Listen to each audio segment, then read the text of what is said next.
বাবা, কখন গেছো? হয় আর বলো না। কি এনেছো?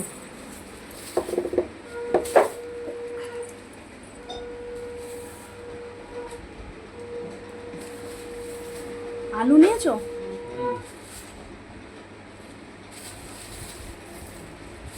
এটা কি আছে?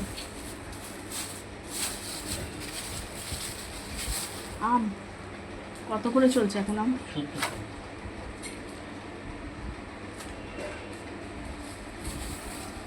একটু গন্ধ লেবু, একটু মৌসুম্বি লেবু, এটা আলু।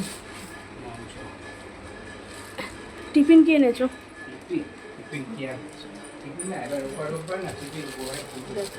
কি এনেছো?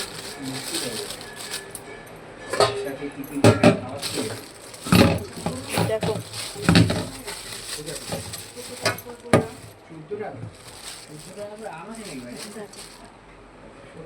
মটন নিয়ে এসছি, কেমন হয়েছে বলো? রাখছি তাহলে, কেমন হলো বাজারটা বলো।